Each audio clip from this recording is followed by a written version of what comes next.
자, 이어서 4번 문제 한번 풀어볼게요. 지금 반응 전후로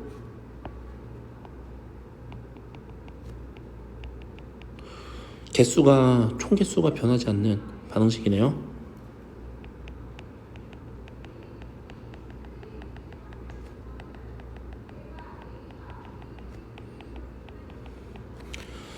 그럼 지금 문제 조건에서 강설용기라고 나와 있으니까 강설용기가 원래 뜻하는 거는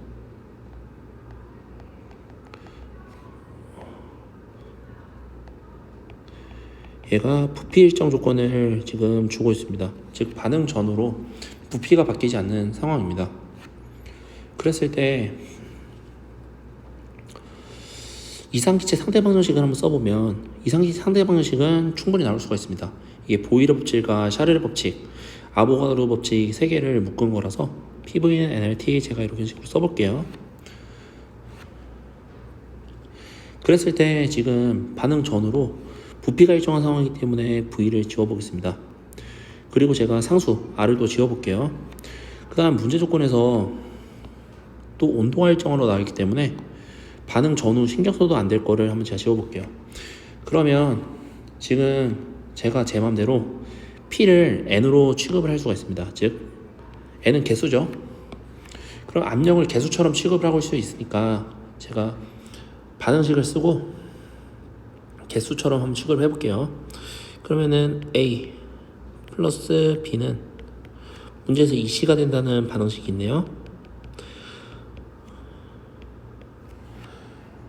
이게 전부 다 왼쪽을 오른쪽을 나라고 써볼게요. 이게 전부 다 기체상 반응이기 때문에 상태는 생략을 하도록 하겠습니다.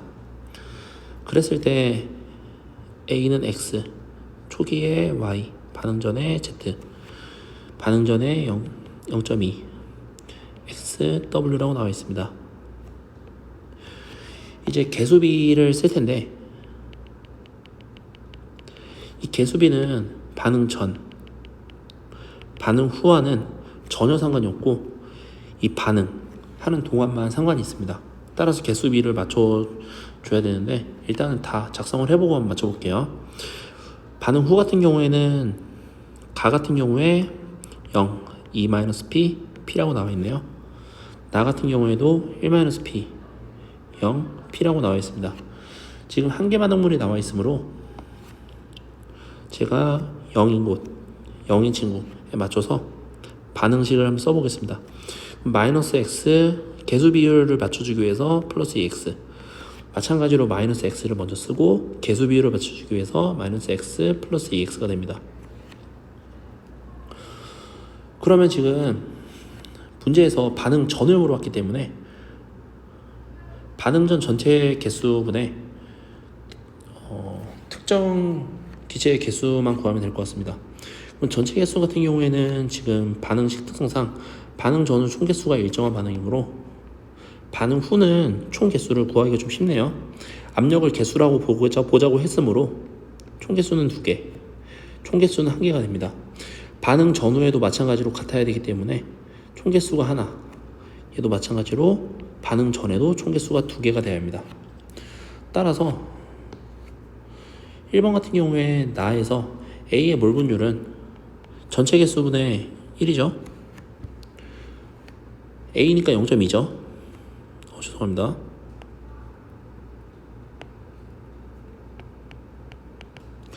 따라서 일단 1번의 분모값은 0.2라고 나옵니다. 이제 분자값을 구하면 될 것 같은데 분자값은 2분의 y네요. 전체 개수분의 b의 개수, 반응 전이죠. 그랬을 때 지금 y만 구하면 답이 나오는 상황이므로 제가 yx-p, x랑 마이너스 p만 없애면 되기 때문에 이 식을 조금 참고를 하면 좋을 것 같습니다. 그래서 이 두 개를 연립을 한번 때려보면 공간이 없으니까 위에 쓸게요. y 빼기 x는 2-p, 나에서도 0.2-x는 1-p, 변변 빼면 x 사라지고 p 사라지고 따라서 y는 1.2가 나오게 됩니다. 따라서 얘가 0.6이었네요. 따라서 0.2분의 0.6이므로 1번의 정답은 3이 됩니다. 이제 y를 1.2라고 우리가 구했으므로 y 자리에 1.1 한번 넣어볼게요. 그냥 그랬을 때 지금 a 더하기 b 더하기 c의 개수가 2개가 나와야 되고, 나에서도 a 더하기 b 더하기 c의 개수가 1이 나옵니다. 따라서 지금 x 더하기 z는 0.8인 걸 알 수가 있네요.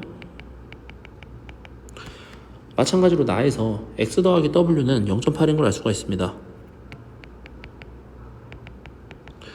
따라서 지금 w-z를 물어봤으므로 w-z는 0이 되므로 1.2분의 0이기 때문에 정답은 0이 됩니다. 그래서 4번 같은 문제도 이런 식으로 영재성 문제에서는 참 적합한 문제라고 생각이 들기 때문에 꼭 연습을 한 번쯤은 약간 워밍업 문제로 시험 보기 한 3일 전쯤에 화학으로 좀 두뇌를 돌리겠다 했을 때 4번 같은 문제를 좀 풀어보는 걸 추천해 드립니다. 5번 한번 풀어보면 5번은 좀 많이 까다로웠죠. 비커 가에서 20% 수용액 몰락농도가 나와 있네요. 근데 몰락농도는 엄밀하게 몰농도랑 몰락농도는 중학교 교과과정이 아니므로 문제에서 조건 마지막 줄에 단조건해 줬습니다. 그러면은 문제를 한번 풀어보면 몰락농도 정의가 나와 있으므로 몰락농도는 1kg분의 용질의 몰수네요. 그럼 제가 오른쪽 거를 먼저 나를 분석을 해보면 25 몰랄 농도는 용매 1kg 당이니까 지금 문제에서 g으로 나와 있네요. 그럼 g으로 한번 바꿔볼게요. 1000g에 1kg의 용질의 개수네요. 25몰이 이런 식으로 있다고 나타낼 수가 있습니다. 문제에서 NaOH 화학식량을 줬군요. 화학식량은 1몰의 질량이기 때문에 저걸 질량으로 한번 제가 바꿔보면 1000g 중에 25 곱하기 40 g으로 나타낼 수가 있습니다. 따라서 25몰 농도는 1000g 분의 용매죠. 용은 공통이기 때문에 뒤에 글자만 한번 써보겠습니다. 그럼 위에 분자는 용질이죠. 용질이 또 하필이면 여기에 또 1000g이 나오네요. 따라서 정확하게 이 25몰 농도는 1000g 물이 있고 1000g NaOH가 있고 이런 식으로 만족이 된 반반, 정확하게 딱 반반 들어있는 수용액입니다. 용액이죠. 수용액이죠. 네, 문제 수용액이 나와 있네요. 그랬을 때 지금 여기서 하나 우리가 생각을 해볼 건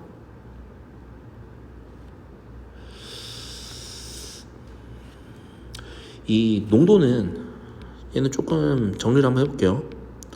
농도는 정확하게 4개가 있습니다. 퍼센트 농도, 몰 농도, 몰랄 농도, 노르마 농도 이렇게 4개가 있는데 노르마 농도는 아예 우리 시험 범위가 아니므로 빼고 이 3개는 조금 문제 조건이 나오면 나올 수가 있습니다. 그랬을 때 이 농도는 조금 중요한 게 여길 게 일단은 분모 분자의 주어값이 되게 중요합니다. 두 번째로 농도는 비율입니다. 따라서 농도 문제를 비율로 푸는 게 비율로 우리가 잘 활용만 한다면 계산이 훨씬 깔끔해집니다.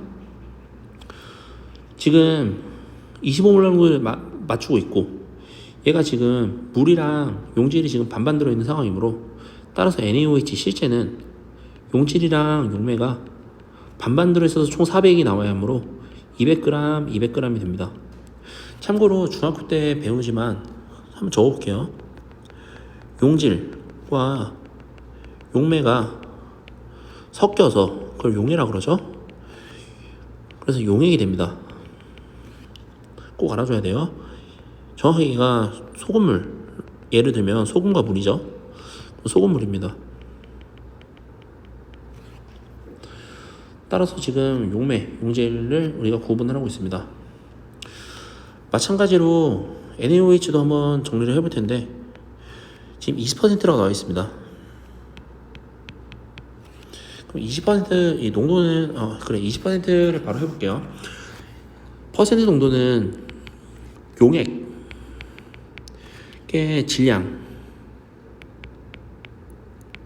용질의 질량으로 정의가 됩니다. 지금 20%로 나와 있으므로 100분의 20입니다. 따라서 얘 같은 경우에도 제가 이제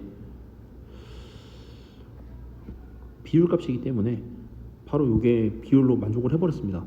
그럼 실제 얘가 들어있는 거를 한번 생각을 해보면 총 250g이 들어있으므로 각각 2.5씩 분모분자에 곱하면 될 것 같습니다. 그랬을 때 실제 찐 들어있는 건 용액 250g당 용질 50g이죠. 따라서 여기서 용매가 200g인 걸 알 수가 있습니다. 따라서 지금 1번 문제에서 가수용액을 나에 넣어서 혼합한다고 나와 있네요. 그러면 두 수용액을 섞기 때문에 제가 용질이랑 용매 입장에서만 조금 분석을 해볼게요. 위에서도 알다시피 선생님 같은 경우에는 용질이랑 용매만 보통 분석을 합니다. 왜냐하면 그 두 개 더했을 때 용액은 자동으로 나오기 때문에 모든 농도는 용매랑 용질 위주로 하는 게 좋습니다. 구분을 하는 게 좋습니다. 그러면 용질의 총 질량은 두 개 섞으면 250g이네요. 용매의 총 질량은 400g이 나오게 됩니다. 이제 우리가 나 상황을 조금 심도 있게 분석을 좀 해볼 텐데, 지금 문제 조건에서 나 같은 경우에는 과량을 NaOH를 넣었고요. 녹지 않고 남아있다고 고체라고 나와 있습니다. 그러면 이 나에서 이 파란색 부분 같은 경우에는 녹지 않은 부분인데 이게 왜 녹지 않을까 생각을 좀 해봤을 때, 우리가 중학교 2학년 2학기 때 2학년 1학기죠. 용해도 곡선을 배우게 됩니다. 기본적으로 고체의 용해도는 온도에 커지면 커지는, 즉 비례하는 경향성을 가지게 되죠. 그랬을 때 그래프 개형이 이런 식으로 형성이 될 텐데, 지금 문제에서 2번부터 먼저 풀까요? 온도 조건이 지금 25도로 일정하다고 나와 있네요. 그럼 문제에서 2번은 25도를 물어봤기 때문에 엄밀하게는 여기 켈빈을 써야 되지만 제가 25도라고 나타내 볼게요. 그랬을 때 이 용해도에 해당하는 고체의 질량값이 있을 겁니다. 그 용해도 같은 경우엔 정의가 좀 중요한데, 정의는 용매 100g당 최대로 녹을 수 있는 용질의 질량입니다. 따라서 지금 문제에서 나 상황이 애초부터 녹지 않은 고체가 있다는 건 이미 포화 상태이기 때문에 더 녹을 수가 없다는 뜻입니다. 따라서 즉 25몰 농도가 포화용액의 농도였네요. 그렇다는 건 용매 200g에 물 200g에 NaOH가 최대 200g 녹을 수 있다는 거기 때문에 25도씨에서 100g당은 여기가 100이 됩니다. 따라서 용해도는 100입니다. 참고로 용해도는 단위를 써주면 안 됩니다. 용해도는 단위가 없습니다. 자, 1번도 한번 보면 이 관점에서 봤을 때 지금 용매 400g이면 용질도 최대로, 용해도 25도씨 온도가 바뀌지 않았으므로 용질도 400g까지 최대로 녹을 수가 있습니다. 근데 지금 문제 조건에서 NaOH가 190g이나 지금 고체로 나 수용액이 나 비커에 있다고 나와 있네요. 그러면 분명히 150g은 우리가 저 고체가 150g만큼 섞었을 때 이렇게 줄 수 있는 상황이기 때문에, 따라서 최종 포화 상태의 용액 같은 경우에는 용질이 400g, 용매가 400g이 됩니다. 자, 이제 몰농도만 여기서 구하면 되겠네요. 몰농도는 지금 밀도가 D라고 나와 있군요. 문제에서 밀도가 D g/ml 나와 있는데, 분자랑 분모에 1000씩 곱해주면 D kg/L라고 또 바꿀 수가 있습니다. 그랬을 때 문제에서 정확하게 밀도는 용액의 밀도가 나와 있죠. 그러면 제가 용액의 질량을 킬로그램, 즉 1000g으로 맞춰주는 게 계산하기가 좀 편할 것 같아요. 그러면 용 농도는 비율이기 때문에, 어차피 농도를 구하는 거기 때문에 제가 제 맘대로 500g이 들어있다고 해도 상관이 없습니다. 그랬을 때 물농도를 한번 나타내보면, 물농도는 일단은 용액의 부피죠. 용액의 부피는 한번 적어볼게요. 용질의 몰수. 그럼 용액의 부피는 지금 1000g이 들어있네요. 그럼 1000g에 제가 이 상황으로 했으니까 1kg을 해볼까요?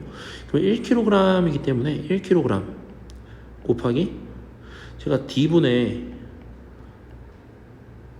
1을 곱해주면 단위는 생략을 해주고 그냥 밀도를 역수로 곱해주면 됩니다. 그랬을 때 죄송합니다. 리터는 생략을 하면 안 되죠.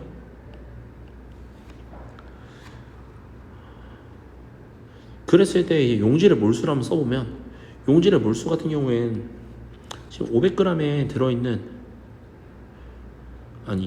용액 1kg에 들어있는 용질이 총 500g 있네요. 근데 화학식량을 문제에서 40이라고 줬으므로 이런 식으로 나타내서 그램도 약분이 되고, 쟤를 계산해주면 40분의 500D가 나오게 되므로 약분을 하면 2분의 25D가 나오게 됩니다. 그래서 정답이 나옵니다. 정답은 2분의 25D 100이 나오게 됩니다. 좀 까다로웠는데 5번 같은 경우에는 꼭 용해도 곡선을 배웠기 때문에 포화, 불포화, 과포화로 우리가 나타낼 수가 있습니다. 참고로 지금 NaOH 고체가 녹기 전 이 상황은 불포화 상태죠.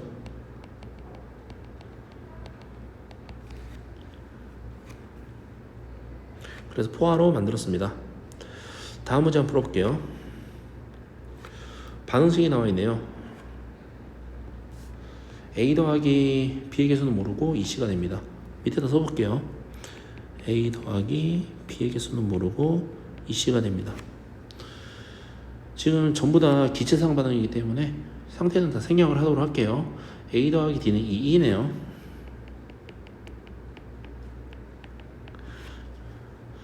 자, 그러면 이 문제도 한번 풀어보면, 문제에서 지금 강철 용기라고 나와 있지만 분명히 오른쪽에서는 부피가 변하고 있기 때문에 여기서만 부피가 3L로 고정이라는 거를 좀 잡고 갔으면 좋겠습니다. 그랬을 때 문제 조건에서 온도는 일단 일정하다고 나왔기 때문에 제가 기체니까 이상시 상태 방식을 쓰고 시작을 해야죠. PV는 NRT를 쓸 건데 온도가 일정 상수니까 개수를 PV로 나타냈습니다. 그러면 일단 초기 조건 같은 경우에 A와 B가 각각 얼마가 들어있는지 모르겠지만 A와 B의 개수의 비율, 즉 개수를 PV로 나타냈을 때 A와 B 총 합쳐서 15만큼 들어있다는 걸 알 수가 있습니다. D 같은 경우에 A 더하기 B죠. D 같은 경우에도 일단 피스톤은 자유자재로 양옆으로 이동하는데도 불구하고 멈춰있다는 건 압력이 같다는 겁니다. 따라서 여기도 1기압이죠. 따라서 D 같은 경우에도 두 개가 들어있습니다. 이거를 밑에 상황에서 한번 써보면 D 같은 경우에 두 개가 들어있네요. A와 B, C는 없고 E도 없고 처음에 A와 B, D 세 개만 들어있는데 A와 B는 전체 합쳐서 15가 됩니다.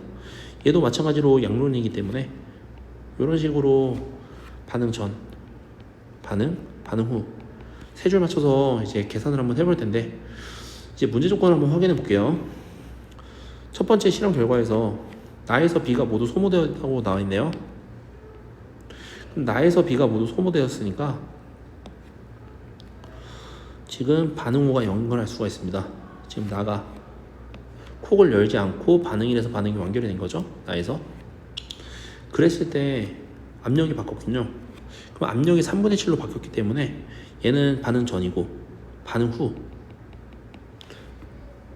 기압이 5기압에서 3분의 7기압으로 바뀌고 부피는 고정이기 때문에 PV 값 두 개의 곱은 7개가 됩니다. 따라서 여기 전체 값이 7이네요. 마찬가지로 이제 실험 결과에 봤을 때 다 같은 경우에 즉 콕을 열고 반응이 완결됐다고 나와 있습니다. 다 같은 경우에 D가 모두 소모되었네요. 그 다음에 E랑 C의 몰수의 비율이 1입니다. 따라서 일단 D가 모두 소모가 되어야 되기 때문에 여기가 0이 나오고 반응식을 개수에 맞춰서 가운데 자리를 한번 써보면 마이너스 2 플러스 4가 돼서 여기가 4입니다. E의 몰수랑 분명히 반응 후 C의 몰수가 개수 비율이 같다고 나와 있기 때문에 여기가 4가 됩니다. 따라서 칸 채우기를 해보면 여기가 3이네요. 그럼 여기가 3이니까 여기가 1이 나오네요. 자, 여기가 4가 나올 수 있었다면 플러스 4, 0에서 플러스 4가 되어야 합니다. 따라서 반응 개수상 여기가 마이너스 2, 여기가 5가 됩니다. 그럼에도 불구하고 반응 전에 전체 합이 15가 나와야 되므로 여기가 10이 나오게 됩니다. 반응 후에 0이 나오려면 마이너스 10입니다. 따라서 개수의 비율이 1대 5인 걸 알 수가 있습니다. 따라서 B가 5네요. 이제 X를 물어봤는데 결과적으로 반응을 하고 나서 A는 여기 3개가 있지만 또 오른쪽에서 D랑 또 결합을 하기 때문에 결과적으로 하나가 남게 됐습니다. A가. 그리고 D 같은 경우에도 아예 없었고 E가 총 4개가 남았네요. 그리고 C가 4개가 남은 걸 알 수 있습니다. 나머지 B나 D는 다 0이네요. 자, 그랬을 때 지금 전체 개수가 9개네요. 그러면 반응이 총 끝나고 즉 다죠. 반응이 총 끝나고 전체 PV가 9가 됩니다. 따라서 지금 문제에서 대기압이 1기압이라 나와 있으므로 1 곱하기 V 따라서 전체 부피는 9리터가 되어야 합니다. 근데 지금 1에서 3리터라고 나와 있으므로 다해서 지금 X가 문제 조건에서 2에서의 기체 부피라 나와 있죠. 따라서 V2가 6리터가 나오게 됩니다. 따라서 X가 6이네요. 따라서 합은 11이 나오게 됩니다. 다과정 이후 충분한 시간이 지나고 콕을 달았다고 했는데 충분한 시간이 지나면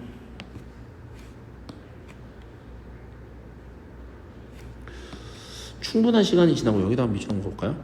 충분한 시간이 지나고는 이미 평형 상태를 말하고 있습니다. 기체 같은 경우에는 평형 상태가 되고 나서 즉 전체가 1기압이라고 해볼까요? 예를 들어서 그러면 제가 절반을 나눠도 여기도 1기압, 여기도 1기압, 얘를 또 절반을 나눠도 여기도 1기압, 1기압, 1기압, 1기압이라는 특성이 있습니다. 왜냐하면 기체는 일반적으로 균 이론합물이고 압력은 부피분의 nRT죠. 온도가 일정하다는 가정하에 상수가 일정하고 부피가 나누는 비율에 따라서 개수도 정확하게 균일 혼합물이기 때문에 개수도 정확하게 나누고 있으므로 압력은 일정하게 됩니다. 따라서 콕을 닫았을 때 물어봤는데 저는 콕을 안 닫았을 때를 답을 구하나 닫았을 때를 답을 구하나 똑같습니다. 그럼 닫지 않았을 때는 분명히 이 파란색에 해당하는 지역의 압력과 대기압, 일기압은 분명히 압력의 평형이 일어났으므로 전체 기압은 일단 1기압으로 나오게 되네요. 근데 이제 그 1기압은 A가 한 번 때리고 C가 4번 때리고 E가 4번 때렸을 때 총 합쳐서 1기압이 나오게 되므로 그 중에서 A가 때린 것만 고려를 해보면 전체 개수분의 전체 때린 횟수분의 A가 때린 횟수, 즉 개수의 비율이 나오게 됩니다. 따라서 정답은 9분의 1 기압이 나오게 됩니다. 자, 그러면 여기까지 하고 이제 생물은 같이 한번 해볼까요? 앱시스산은 안 배우셨죠? 이게 시험 범위가 아니긴 한데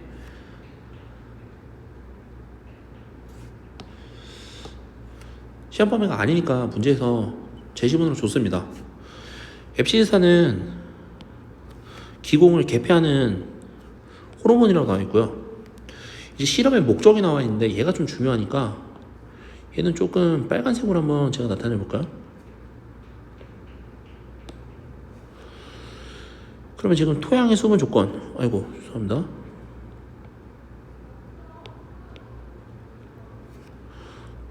실험은 토양의 수분 조건이 식물의 기공 개폐에 미치는 영향을 알아보려고 합니다. 지금 이 파란색과 빨간색을 조금 국어적으로 연결을 시키면 토양의 수분 조건 때문에 얘가 앱시스산을 분비를 해서 분비하는 원인이죠. 토양의 수분 조건에 따라서 앱시스산이 분비가 돼서 기공이 개폐가 된다 해봐요.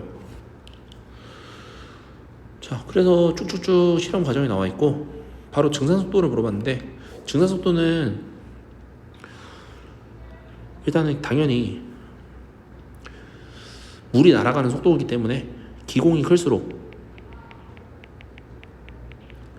당연히 증산 속도가 빠릅니다. 따라서 기공의 크기가 실선이므로 T1에서가 T2에서보다 더 빠른 걸 알 수가 있습니다. 두 번째로 앱시스산 분비하는 기관을 추론하라고 나와 있는데 지금 실험 목적만 보더라도 토양의 수분 조건을 식물에서 누가 인지를 할까 했을 때 토양의 수분 조건, 토양에 있는 식물의 부위는 즉 기관이죠. 식물의 기관은 뿌리입니다. 따라서 뿌리에서 수분 조건을 부족한 걸 인지를 하고 부족한 걸 인지를 했으면 이제 호르몬이라는 형태로 쭉 체관을 타고 잎까지 전달을 해줄 겁니다. 따라서 뿌리죠. 근거는 토양의 수분 조건을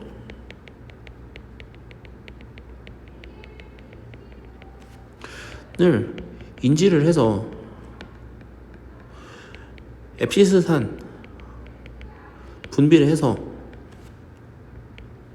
기공의 개폐가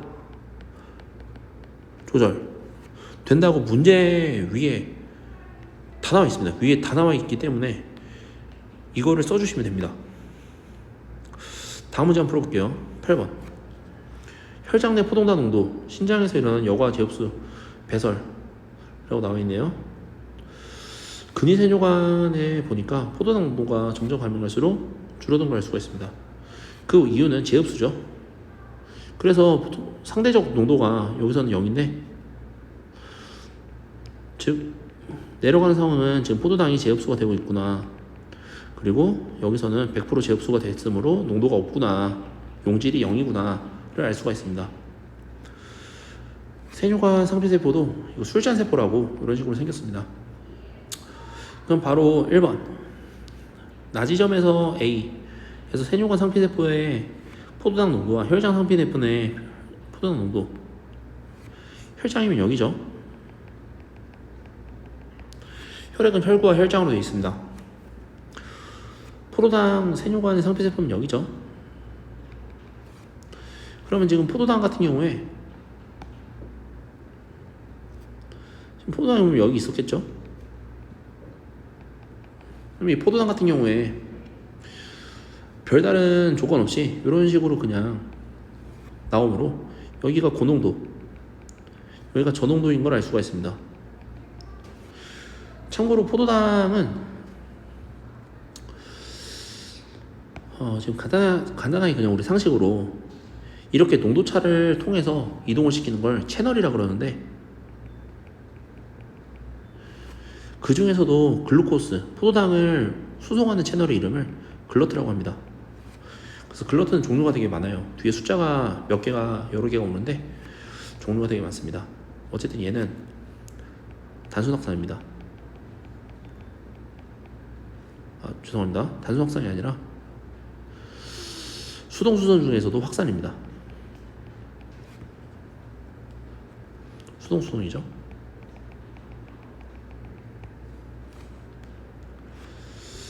확산이라는 건 지울게요. 그냥 수동수선을 할게요. 그래서 고농도에서 저농도로 확산 안 지워도 되겠군요. 1번이 정답이기 때문에.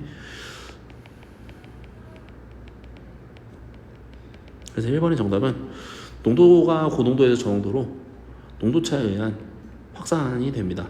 이거를 이제 수동수동의 하나의 일종이라고 하는데, 그 이유를 설명을 하고 했는데, 그 이유는 별다른 조건 없이 포도당만 단일적으로 이런 식으로 한 방향으로 이동을 하기 때문에 농도차에 의한 확산 때문에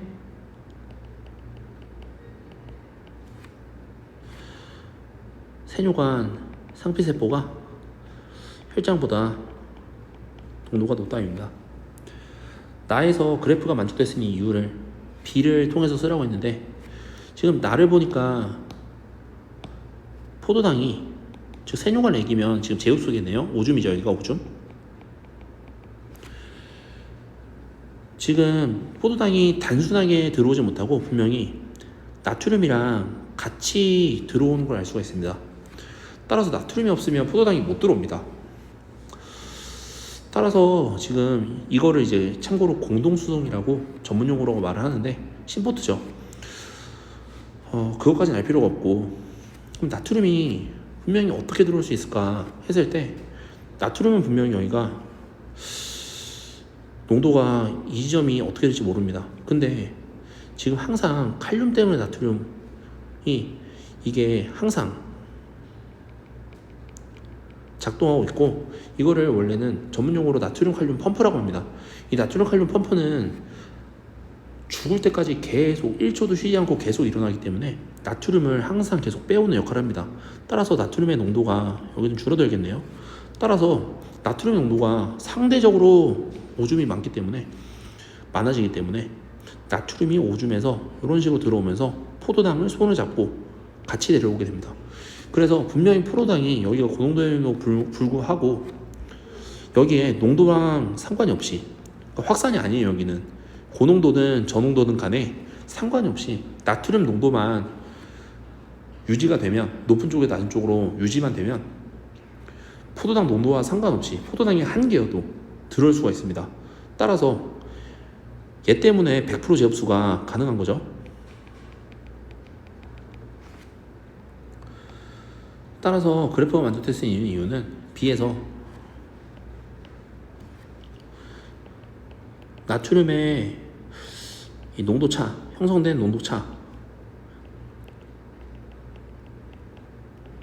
농도차로 인해 포도당을 같이 수송, 즉 공동 수송하기 때문입니다.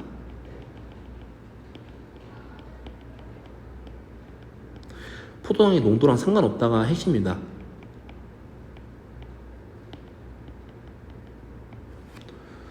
그래서 포도당 농도가, 예를 들어서 여기가 저농도고 안쪽이 고농도여도 나트륨 때문에 저농도에서 고농도로 이동을 할 수가 있습니다. 쟤는 확산이 아니에요. 3번 사구체 보면조면 세뇨관, 집합관 농도 비교하라고 나와 있는데, 간략하게 그리면 사구체는 모세혈관이죠. 중학교 교과과정에서만 그리면 이런 식으로 그릴 수가 있는데, 조금 구체적으로 한번 그려볼게요.